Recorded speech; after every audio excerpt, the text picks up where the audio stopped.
Everyone, thanks so much for joining us today. I am coming to you from rainy Fairfax, Virginia, just outside of Washington, D.C. And this is it just hit me. I believe this is my last webinar that I will be broadcasting from Fairfax, Virginia, as Neil and I prepare to relocate to the Delaware coast. We'll be doing that in just a few weeks. And so my future webinars will be coming to you from Delaware. So let's make the best of this one here today.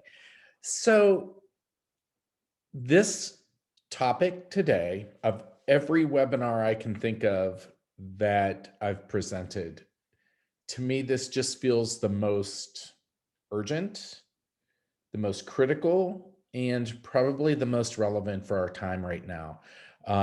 We had 205 people register, and I wish I could say there were 205 people on here because I would love to share this message with everyone who registered. But for those of you who are here today, I hope that you can take away some information from this webinar that will help you as we all face these next several months together.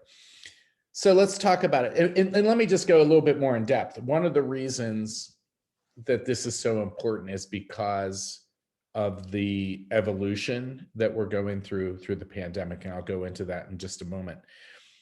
I want to start by just kind of really laying this foundation. You've heard this from Krista Moore if you've been on any of her webinars. You've heard this from me. Relationship building is the foundation of successful sales, particularly at a time like this.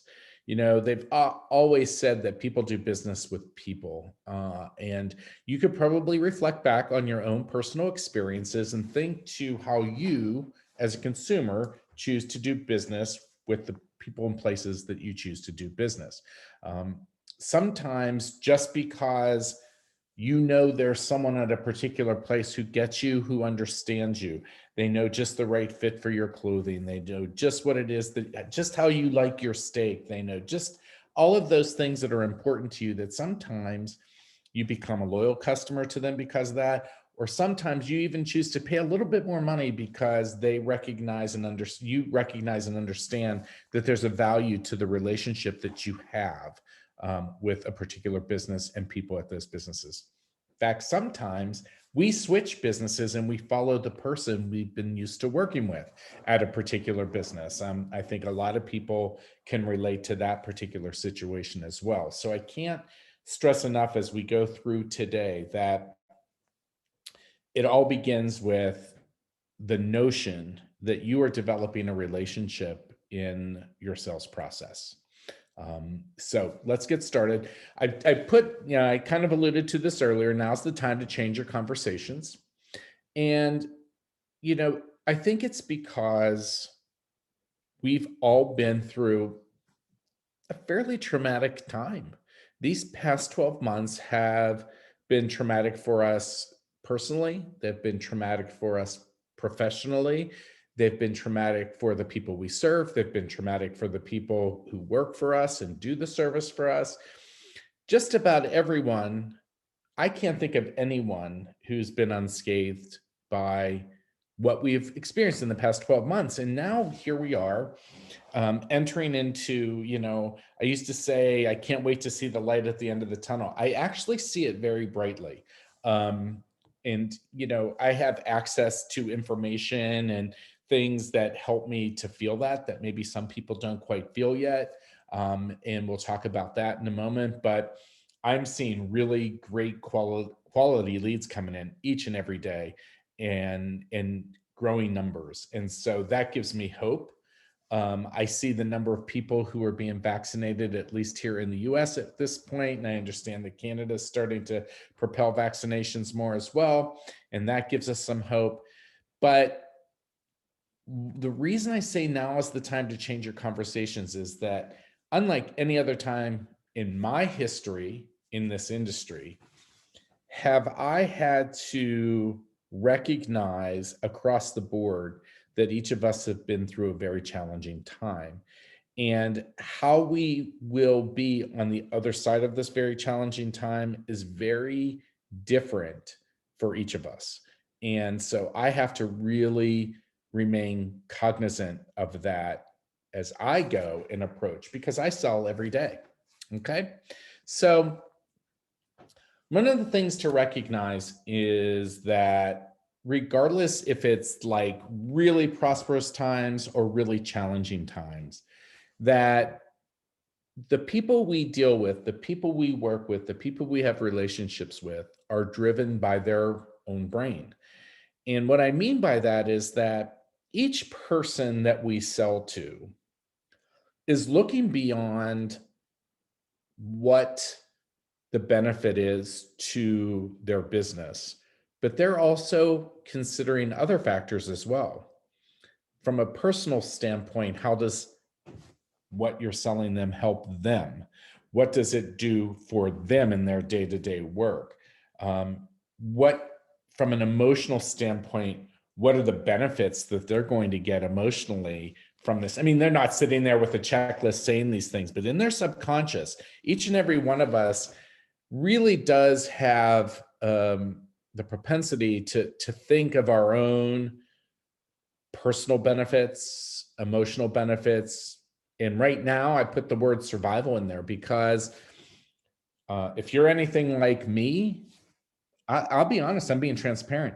I don't think Unique Venues was ever in any kind of perilous position, but there wasn't a day that went by in the past year where I didn't feel like I was in survival mode.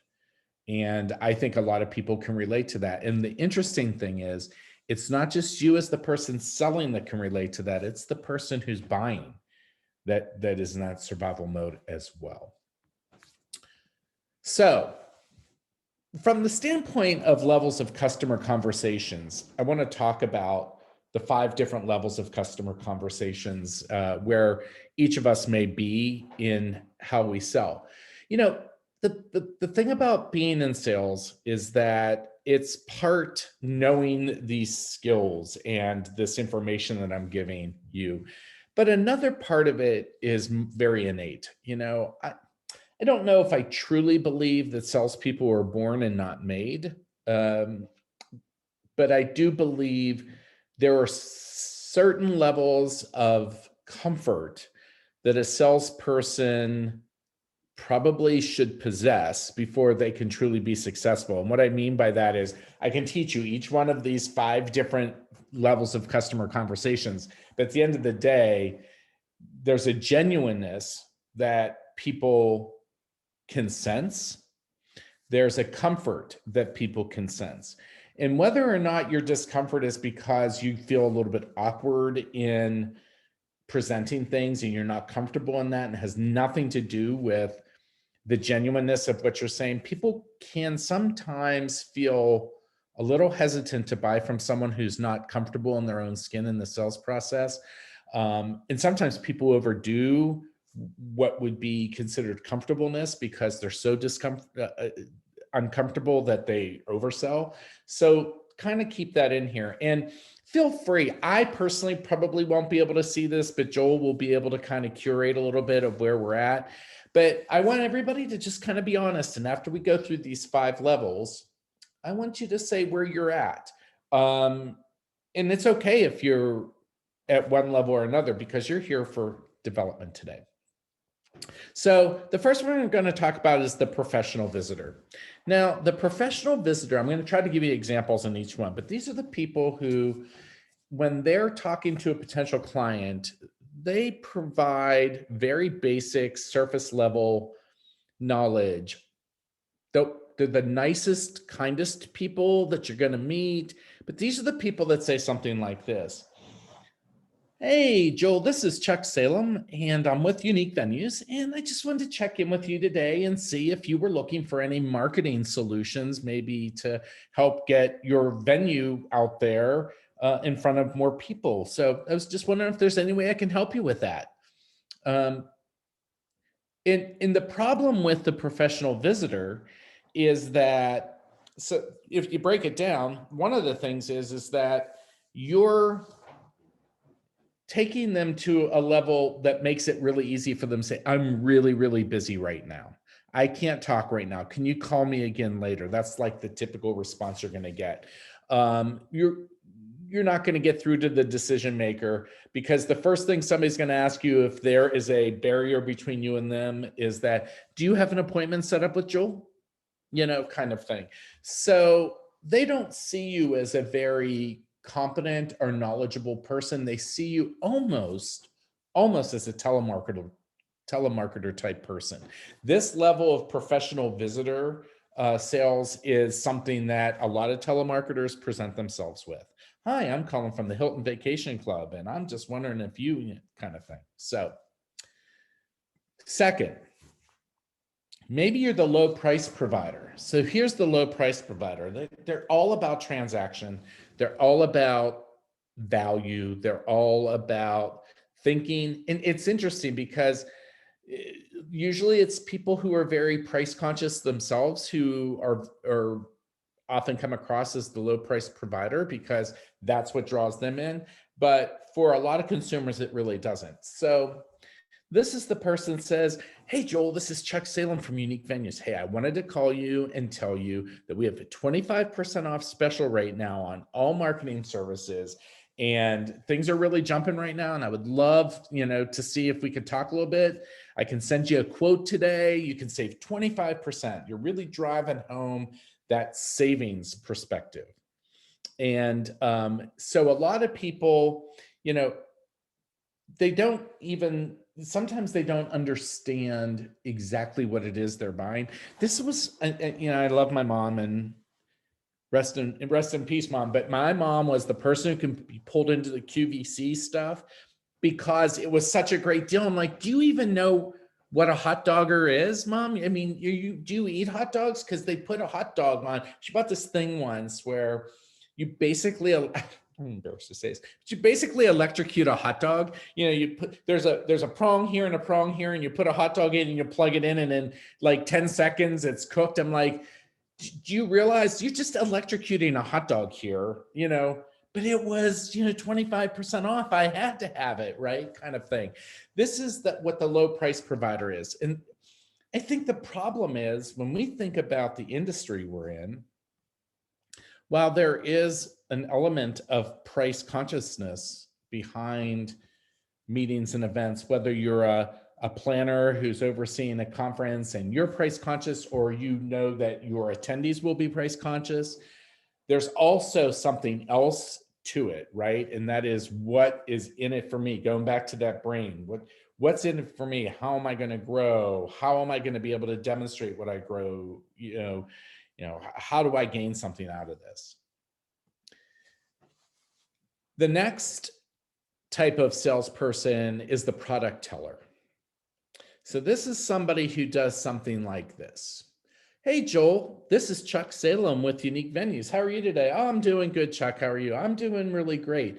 Hey, listen, we're getting ready to launch this new product, and here's what the product's called, and here's what the product is, and here's what it does, and here's why I think you should buy it. And you kind of go through your spiel and you tell those things. And so you're really focused on the features and benefits. And anybody who's been in one of my sales trainings in the past, I always talked about FABs, features, advantages, and benefits. And it wasn't until I took the time to get certified as a Changing Conversations trainer that I really realized, wow, while features, advantages, and benefits are important, there's a whole nother level to this.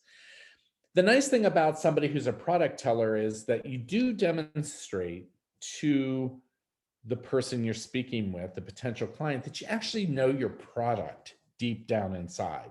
So you definitely provide a level of knowledge, right? Oh yeah, well, our meeting rooms, this room is 4,000 square feet. It could seat this many people at 60-inch rounds. We are able to serve this many people in our restaurant in this amount of time. We are able to, our technology does this, and this that allows you to do this, and this. But here's the thing, whether consciously or subconsciously, the customer is going to sit there and in their mind wonder, what do you know about me? Why do you think I need this. Like, I don't remember asking you for this. You're just pointing out all of the things that you have, right? So they're just trying to sell something, right? Now, lock in your mind how important the product teller is, because again, the part that you are proficient and knowledgeable in the products that you're selling, and that you know the features and the advantages and the benefits, is really key to successful selling. So don't feel like, if you're a product teller, which I've been a product teller most of my life, the fact that you're a product teller is definitely of benefit, but let's escalate this entire evolution of a salesperson to the next level, and you'll start to understand a little bit more how the product teller fits in. This is the solutions provider. So imagine that it's something like this. Hey, Joel, it's Chuck Salem with Unique Venues, and I hope you're doing well. It's been a really challenging time, and I just thought I'd give you a call and check in. You've been a great loyal customer for a long time, or you've reached out to us because you listed to market your venue. Let's talk a little bit here. Tell me what it's been like for you these past 12 months. What are you up against? What are some of the challenges that you're facing? How about, what was it like before the pandemic? Where was your business at that time? When you think about what your business looks like on the other side of this pandemic, what are some of the expectations that you've had placed upon you? What are some of your own expectations? What are your hopes? What are your visions? What do you expect business to be like for the first year? And what do you hope it to be 5 years from now? What are some of the things, have you had the opportunity to talk to any of your customers through this? And if so, what are some of the things they're saying to you? Have they expressed any ways in particular they're looking for you to help them out when this is done? The good news about being a solutions, you cannot provide a solution for someone unless you know what you need to solve for them or help them solve. You are a means to them achieving particular goals and objectives that they need to achieve. So, for the person who says something like, well, our business was booming. In fact, we were turning away business. We actually weren't even doing a lot of marketing because we could pick and choose the kind of business that we wanted. But, and I'll give you an example. I actually had this situation happen today. I got an email from a client who said, these are the exact words, our business was decimated this year. And thankfully we were able to write it off this year. But in the next fiscal year, we are not going to be able to write it off. And so I have an extraordinarily high demanding need to grow our business and to recover our business. And that was the catalyst. But it was because I was able to say, what was your business like going into it? What's happened in the past year? And here's what I picked up from on the emotional side. This is what I picked up. Like, I'm worried. I'm a little worried because I have to grow this next year. And I have no idea. There's no clear future. Before this, I could have said, hands down, we're going to grow. We're going to grow this because every year we're knocking it out of the ballpark and people are booking like crazy. I have no idea what's going to happen. So it's sitting back and listening and understanding what the customer's needs are. And that's really helpful in both cultivating new business, but also cultivating loyalty from your clients.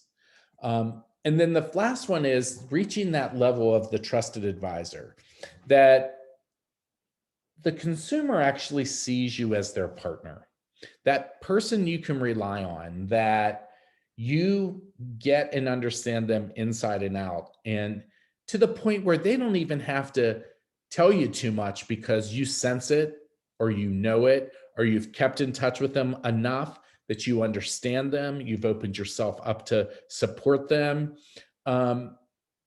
This comes from a really caring place with a client, and this is a very deep relationship based sales relationship, right? And in some cases, you almost feel like you're more like somebody in their life and there's somebody in your life. You know when their birthday is or their kids' birthdays are, not because you have a CRM, but because you actually care when their birthday is. So you're able to ask those kinds of questions and really talk deeply about things. So there's this really trusted advisor that I know you're my go-to person when I need a solution that aligns with what you offer. You're my go-to. So those are the 5 different levels of conversations that you can have, and so my question for you is, where do you think you fall in? And Joel, I'm just curious to hear some of the feedback of where people see themselves.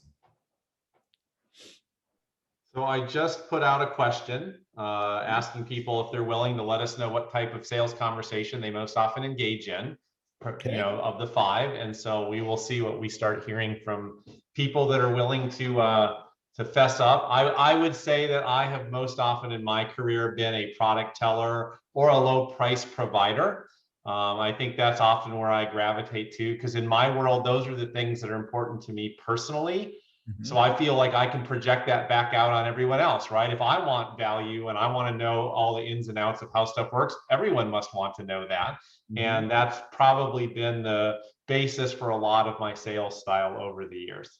Yep. We're starting to get some comes in. We got some people that are between product and solutions provider, depends on the client, product teller or trusted advisor, a couple of trusted advisors coming in, professional visitor, someone owning up to that one, which is great. Because again, when you've got high demand for getting stuff out there, sometimes that's what you gravitate towards. Trusted advisor, low price provider, right? Solutions. So we're getting a good mix of people across the spectrum. There's another professional visitor, depends on the client. Some good feedback coming in from people out there. Great. So let's get into a little bit more into the depth of this whole changing conversations model. There's really 3 goals that we set out to achieve in a changing conversations model. The first goal is first to connect with a client based on clear understanding or their objectives and their challenges, not your objectives, not like I want to close 4 deals this week. I want to, this is about their objectives and their challenges and you being able to connect with them and gain a clear understanding of that. The second goal is to, now that you understand what their goals and their objectives are, it's about the solutions you can offer and how they can impact their desired outcomes. So it's about matching in that alignment, taking their needs, their challenges, their circumstances, and taking your solutions and matching them up with their challenges and circumstances and providing something that solves that for them. And then the third goal is creating value that has an emotional appeal for the client. So what do I gain out of all of this? This is my goal. These are my objectives. These are my challenges. These are the solutions. If I do this, what do I gain out of that emotionally and, intrinsically, what's the value of that? And we're going to go into each one of these a little bit deeper. So first of all, let's take goal number 1. So goal number 1 is about understanding your customer circumstances. And so this is, what are the most important priorities and goals that someone needs in order to be successful? So here's an example. So many of you are probably looking at reopening sometime. Some of you are reopening or are fully open now. Some will be reopening this summer. Some will be reopening in 2022. It just really depends geographically where you're at and what the rules, policies, and guidelines are in your geographical area, and then also within your own venue. Or if you're a planner, when will you be meeting in person again for the first time? When will you be holding, are you going to be doing a hybrid event? All of those things. So somehow, some way, you have set priorities and goals for this year, or your customers have set a priority and goal for this year. So this is all about asking that question. I'll give you an example. An example may be, I'm a planner. We plan Unique Venues annual marketing conference. So people, venues are our clients for that. Now, we decided we want to have the Unique Venues annual marketing conference this year, and we were gung ho. We were all ready to have it in St. Petersburg, but then we said we first need to understand where our customers are at with this right now.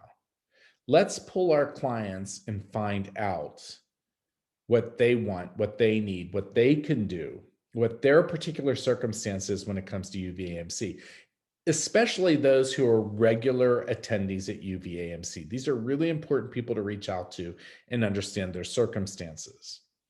Based upon the information that we received, we made a decision to hold a hybrid event again this year. It's not because their circumstances were because they were worried about the pandemic or that they wouldn't be, that things wouldn't be safe. That wasn't it at all. I think most people actually felt like we're going to be getting back by October of 2022. We're going to be rolling in our, almost normalcy, at least to a significant degree. But the circumstance that we saw over and over and over and over again is that despite the fact that we're moving towards some level of normalcy, my budget is not. And I'm not going to be able to travel this year. And because they're not able to travel this year, it was not a good idea to offer them an experience that they couldn't take advantage of. So instead, what we decided to do was to provide an experience again this year that allows the vast majority of the people we serve to take advantage of it. If you're a planner and you have your organization, you may be facing the very same kind of circumstances from the people you serve, from your association members and organizations. If you are a venue, you may be facing that same circumstance from your corporate clients who are saying, we just don't have the budget this year to be able to have an in-person event. It's not so much about the fear of COVID-19. It's more of the inability to travel. So that's one of the circumstances, right? Another circumstance example for us and for you might be that I can do it, but I just don't have the same budget to work with. So I have to scale back my event this year. So, I am working with a 30% reduced budget this year for my event.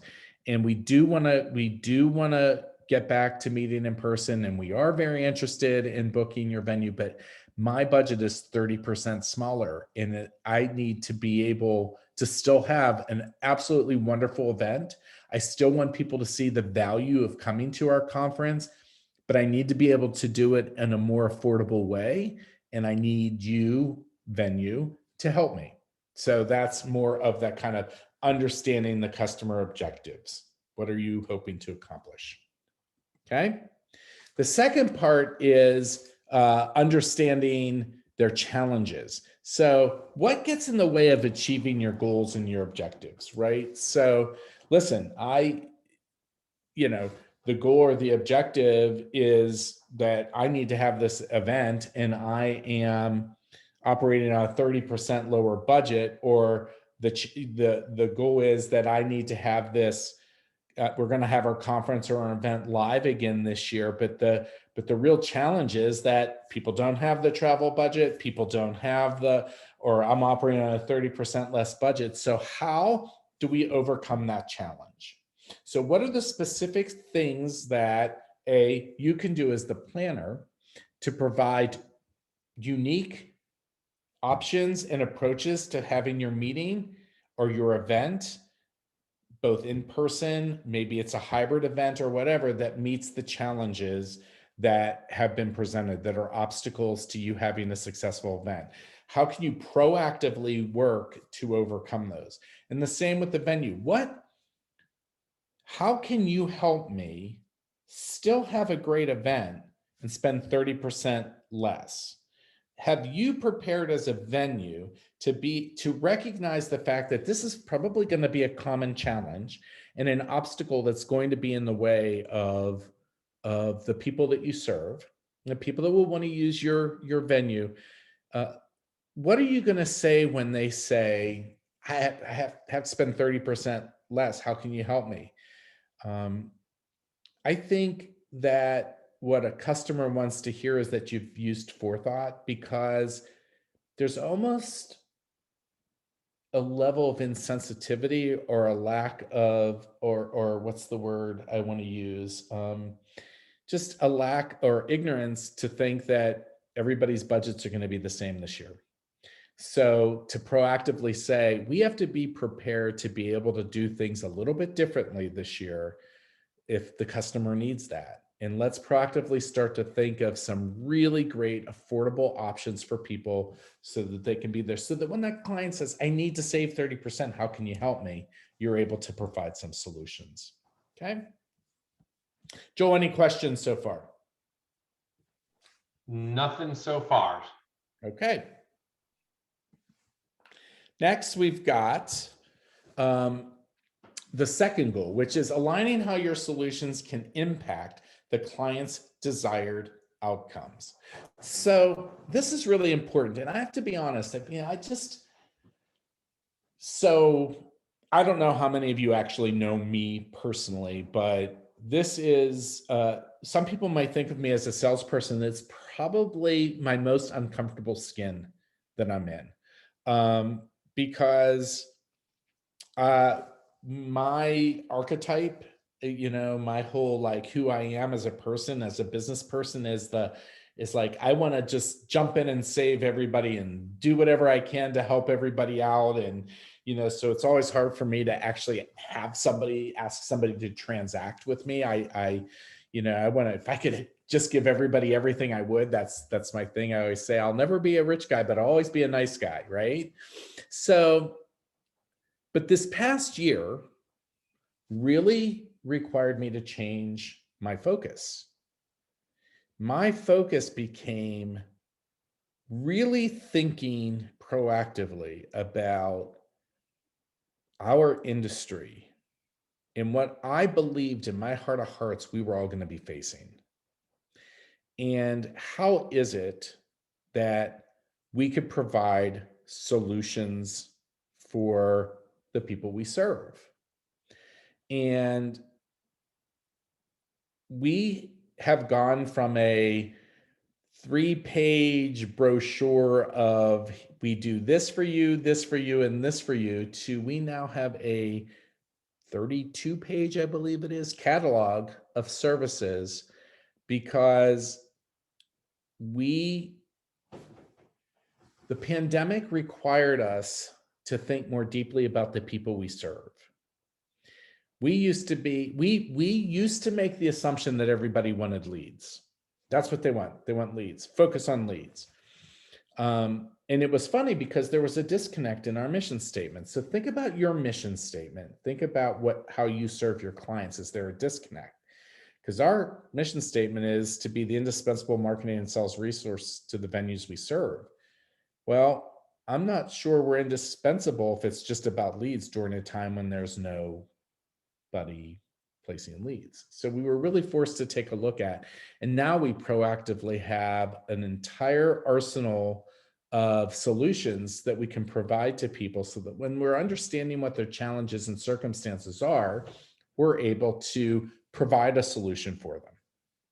And I think that's really the premise of goal number 2. So what somebody wants to know when they're thinking about customer value, they want to know what's the impact and the value of this partnership. If we choose to hold our meeting or event at your venue, what is that value to my organization? The same thing is that member of the association. If we are going to pay our dues again and attend this event, what's going to be the value to me for doing that? So this is about taking people's circumstances, really taking the time to listen and hear what they're saying, and communicating directly to them the value you can bring to them to help them achieve their goals. So in the venue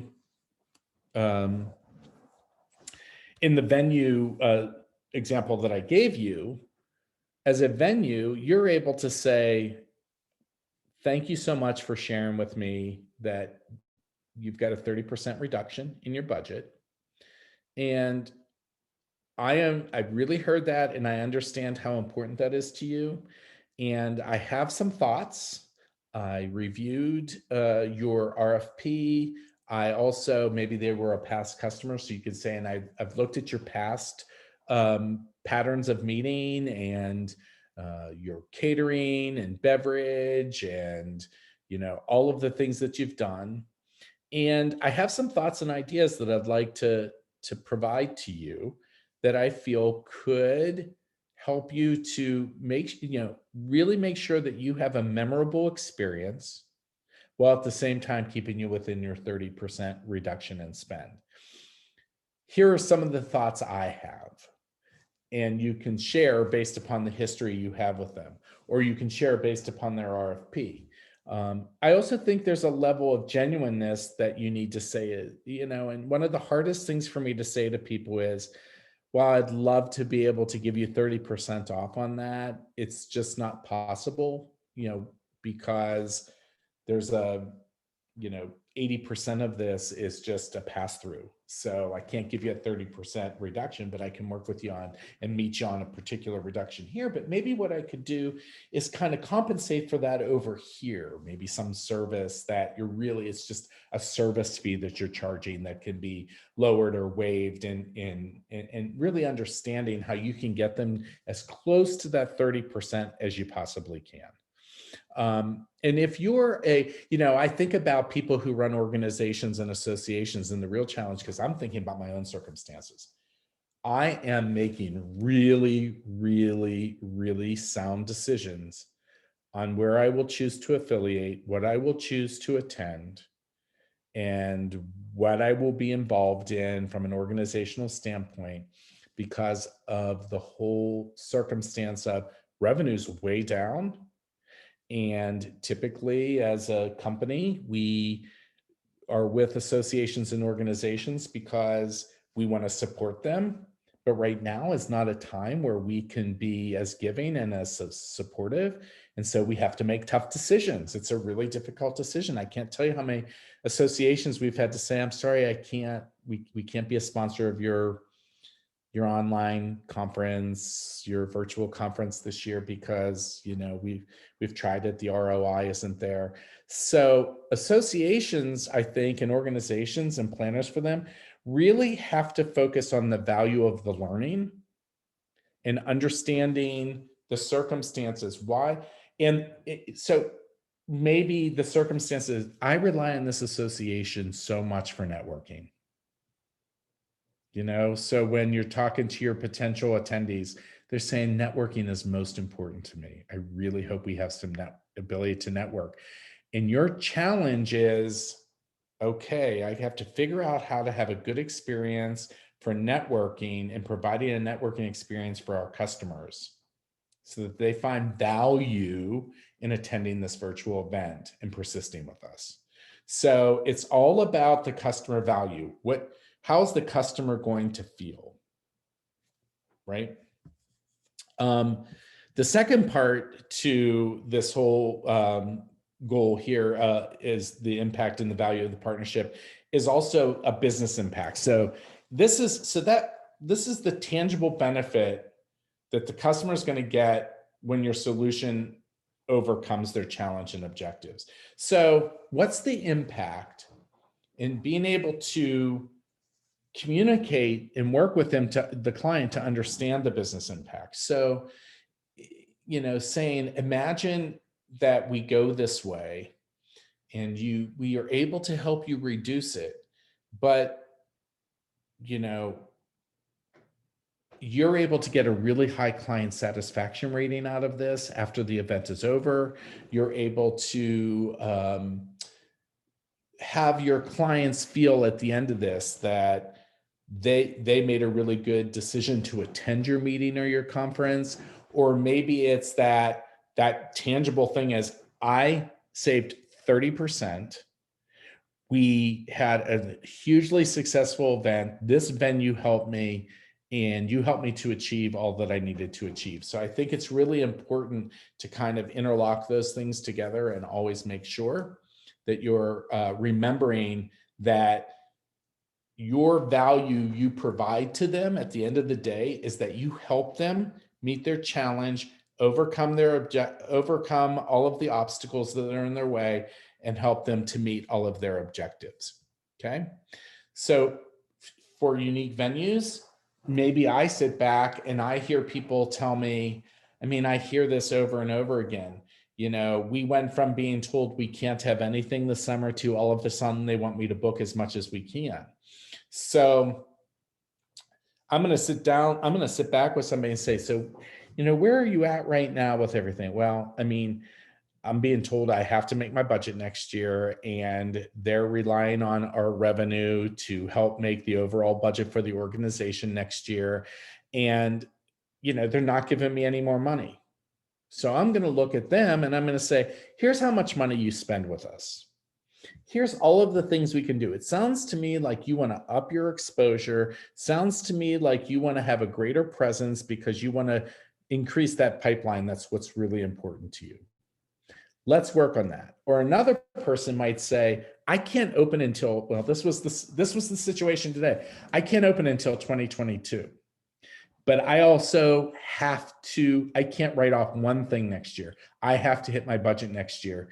And my problem is I don't have good sales, people who I feel are really good, knowledgeable salespeople and a really good, solid sales plan.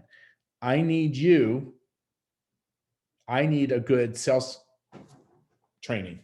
Can you help me? Solution is certainly we're able to do that, and we can put together an individualized sales training for you to help people, or we can help you write your sales plan, which could be your blueprint to help you regrow your business. So it's having solutions in place that can help people. Any questions, Joel, so far? No questions. And I'm just about to share the poll results so people can look for those in just a second. Okay, great. Goal number 3 is creating value that has an emotional appeal for the client.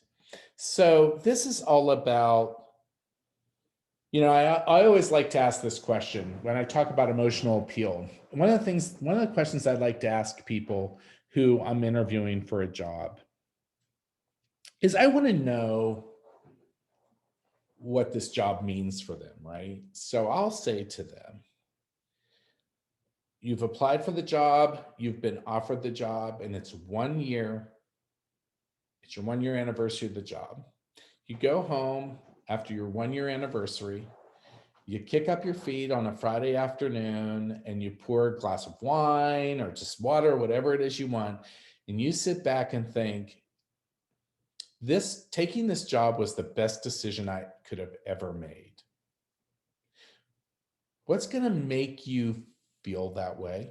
What has to happen over this next year in this job to make you feel a year from now like taking this job was the best thing you could have done? It's just been a wonderful experience. What needs to happen? It's kind of the same thing when it comes to working with your clients. Saying, let's imagine that your circumstance is that you have to hit a 5% increase or 10% increase over 2019 and 2022. And we're coming off a pandemic and you're feeling a lot of pressure. And so we're going to work together. We're going to put together this plan for you and you achieve your goal. What is it going to take during this process for you to feel that this process and this plan is working for you? What do you need to feel? What's it need to feel like to you? Does it mean that you need to feel like we need to have regular meetings to go through your plan and you want to stay on top of things because you never want to feel backed into the plan and you want to feel like we can switch the plan after a quarterly review because maybe the priorities have changed slightly and it reduces your stress?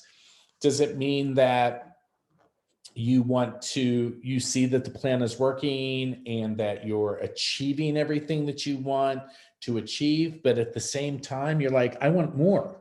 I want more. I don't want to just hit that goal. I want to exceed it, because there's this sense of not just survival, but thrival that happens with this. And you want to be able to say, we increased 12%.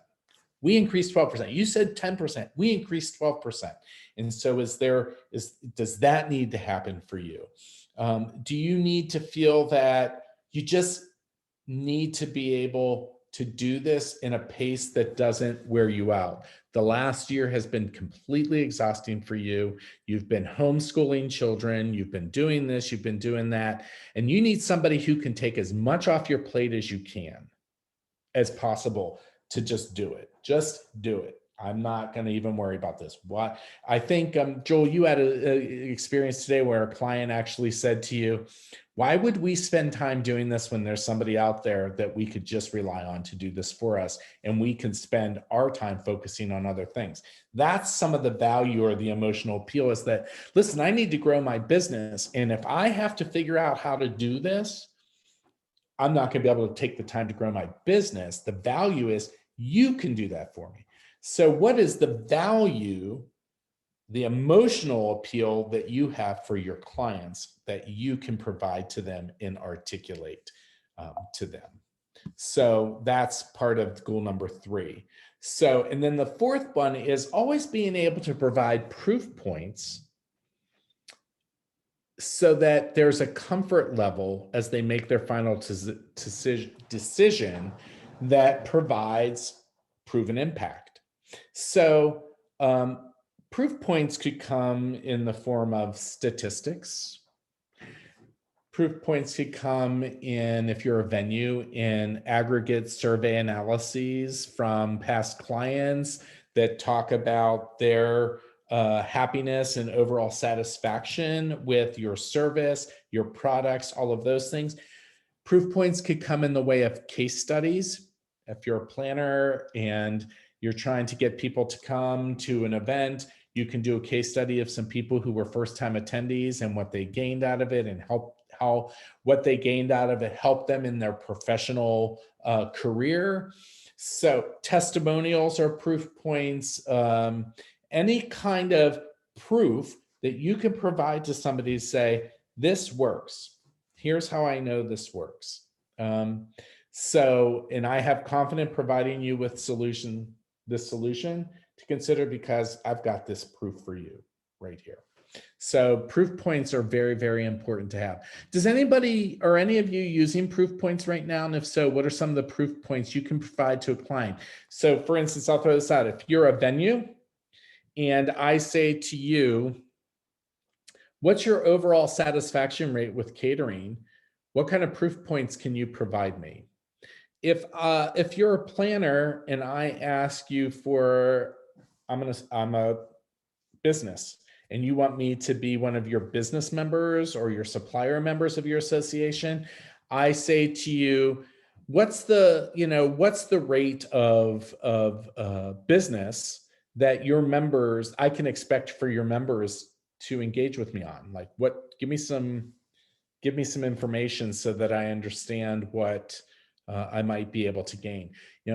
I remember a very large association asking me to buy a banner ad on their website. And I said to them, well, can you give me some statistics on it? And they wanted me to spend $2,000 a month. And I said, I need, give me some statistics on it. And I wasn't able to get that from them. They had to say, well, let me see if I can get that for you. And I'm like, let me see if I can get that for you. That's, you should have that before you contact me, because surely anybody making a good decision is going to say, I want to know how well this banner ad is going to perform. So what are some of the proof points that you're using out there? And I put that question out. I haven't received any responses yet from anyone. Oh, here we go. Someone has indicated Jill can provide customer service, specific venue, dining, and planning statistics. So obviously it's captured some statistics over time that support the satisfaction levels, as well as across the venues and with their food service and that sort of thing. Mhm. Um, and I think as we're waiting to see some others come in, I mean, we've really, I know through this program and through the conversations we've had over the last few months, I know that we have spent a lot of time starting to gather proof points. It's not that we had all these in our pockets 6 months ago either. We've spent a lot of time over the last, in fact, I see a few names on the list that appear in our new product guide, giving a testimonial or helping to provide a proof point that says, yep, this is what Unique Venues was able to do for me, and here was the outcome that we achieved as a part of that. So for those couple of you out there, thank you for doing that for us, and know that it was something that we kind of broke up and assigned to various members of the team and said, you go collect proof points on this part of our services, and you go collect proof points on this part, and we all work together and we continue to capture and save them so that we can use them in different settings when it comes time to demonstrate to someone how we can actually provide the outcome that it is that we say we're able to do for them. Here's another one. Someone has provided comments on Facebook and Instagram, and they've captured those. Someone has click-through rates and visits and impressions, open rates, and follow-up reports with outcomes. Those are exactly the kinds of things that people are looking for when they ask the question, well, prove to me how this is really going to work. Does anybody use case studies as a proof point? And I know if you're a venue or a planner, you may not think like a case study would be important, but I sit here and I think, what a great proof point it would be if a venue and a planner came together and created a process flow case study that outlines planning and success of an event together, to be able to provide as a case study to another potential client, who's another group that's considering holding their event at your venue, is having some case studies to be able to provide. So I find that, I'm curious how many people on this call actually would value a proof point in making your decision. It's hard because there's a delay. So I always expect like right away there's going to be that. But my suspicion is a high number of people would value that. So what other questions do we have here? We could go into doing exercises for all these, but we actually only have an hour to do this workshop, and it's coming down on that hour. So I wanted to just take some questions right now. Yeah, we got a couple people that responded back that love the idea of a case study and see the value in it. I don't think anyone's saying that they've done that yet. I think that's an exercise that would be great for someone to take on, that we have talked about taking on ourselves in various ways too. But I think, again, to demonstrate your impact, you need to do it in the way that's right for your venue or your event or your organization, so that you can gather the information with the right partners that say, here's how we, through this example, have achieved the outcomes that we both set out to do in partnership together. Because the whole point of this is, again, to be partners, not as transactional. There's always transactions that go on, but to be partners in deciding how that transaction is going to benefit and achieve the outcomes for both sides of that equation. Okay. So if you've got questions for Chuck, go ahead and either stick them in the Q&A or shoot them in chat. And we got a few minutes left, so I'm going to launch the session evaluation poll right now as well. Just so if you do have to drop off as we approach the top of the hour, you can let us know how we did. So, and while I'm waiting to see if any questions come in, I hope that what you really gathered here is that from this is that in these times, in this place that we're in right now, the value of, so think of yourself as a consumer, the value of someone sitting down with you and saying to you, what's going on? What's this past year been like? What are you up against right now? What are things looking like for the future for you? When you sit down and you're speaking with, the powers that be at your place, what are some of the expectations you think you're going to be facing? And what are some of the ways that they expect you to recover? And what are the challenges? Are you getting the resources that you need to be able to meet their expectations? And, what are some of the things that are getting in their way? And, when you think about why we're talking right now, what are some of the things that you'd like from me to help you get there? And let's see what I have and how I can help you get there. As opposed to somebody calling you and say, hey, I got your message today that you're looking to hold your meeting at, you're looking to book your meeting, and here's what we have. And, right now we're offering 10% off because we're coming out of the pandemic. So we're offering everybody 10% off. And, I'm going to send you a quote today and sign off on it today because we're expecting more people to book. I mean, there's a big difference in those conversations, right? And that's why we say it's all about changing your conversation. Yeah. So Jennifer just asked a great question. Will there be more webinars for the evolution for salespeople to jump from where they are currently to stepping up to a higher type of salesperson? So I'm going to do a quick answer, which is yes. We do regularly try to schedule in sales as a topic for our webinars, and we've got one coming up on how not to sell, which just takes it from a different perspective, but I think feeds back into this notion of talking about are you doing your sales the right way, or are you trying to drive the process instead of letting the process unfold as a conversation or relationship? So that one's coming up. But Chuck, could you talk just for a couple of minutes about the UVU course and how you would dig in deeper into this topic, and what would participants experience if they enrolled in that course?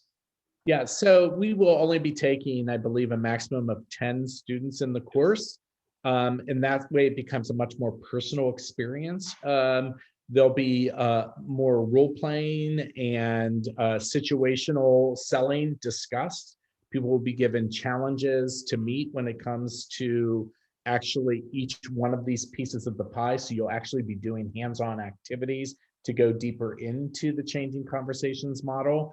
And so it's definitely everything we talked about today, but it's going much deeper and on a much more intimate level because there'll only be 10 people. So in a sense, you'll build up a little mini network of fellow changing conversationalists, right? So I think that's it. And Joel, I want to go back to yours for a minute because correct me if I'm wrong, but isn't the person doing the session on how not to sell going to speak from their own experiences of sales failure, and they're a professional at this, correct? Absolutely. Yeah, he's been a sales professional for 15 plus years, and he wrote a book on how not to sell, just as a fun way of coming around to a sales strategy presentation, but using his own personal experiences. In fact, I know him because he tried selling a service to me when I was at the University of Arizona and failed in that process, and is actually going to use that as one of the examples for his presentation about some of the things he knows he did wrong in that process and how he has evolved his sales techniques over time. So I'm really looking forward to that presentation because, again, it just ties right in with this notion of saying it's not about what I have that I offer to you and you pick. It's about me listening to what you need and then finding the right solutions to support you, even if that means customizing something that we do or changing it up, or like you said, bundling some stuff together and providing a bit of a discount so that we can get you in where we need to go with the budget that you have. Mm-hmm. Mm-hmm. I could go on and on. I everybody's going to jump off, but I'm just thinking about something that happened yesterday, and I was approached by someone who wanted us to sit in as a part of a consulting team for a major project that a university wants to undertake that has to do with conferences and events, a building for conferences and events. And they said, yeah, this kind of discovery phase, their budget's really, really low. And they started telling me the people they were up against. And I said to them, the difference between you and all of them that you just mentioned is that you understand, it's understanding what they're up against. You understand more than a consultant who comes from the traditional hotel industry, that building a conference venue on a university has idiosyncrasies and all kinds of hoops and everything they have to jump through so that it remains in alignment with the mission of the institution. You're not building a transient place. You're building a place where it's a community center for the university, but also for outside guests. And you get that. So I wonder, and I challenged them and I said, is it worth the risk for you to enter the discovery phase at this lower rate because you have the advantage of possibly winning a larger contract with them because you understand them. So it's all about taking those things into consideration. A lot of times as salespeople, we think about our own end goal and not the overall goal for all and what's best for all. So I think it's an important statement there. Well, I'm really grateful for your time today, Chuck, as always. And it looks like we're getting great feedback from people about how they enjoyed the webinar today. So I know we're just slightly over time. I am going to go ahead and just highlight a couple of last things for folks today. Just one more time, that for Unique Venues University, if you are interested, you can head to our website at uniquevenues.com/UVU, learn more about changing conversations or the 360-degree professional, and register. And there are educational scholarships available. So if budget is tight, as we've talked about today, go ahead and reach out to me and we can see what we can do to support your registration into the course. And then finally, just to remind people, we've got a bunch of other webinars coming up. We're relaunched for the year. We're really excited to have all of these things going on. I won't read them all to you because you can find them on our resources page at uniquevenues.com/resources and get signed up. But again, I will just highlight that sales one coming up is on May 6th. It's How Not to Sell a Sales Survival Guide.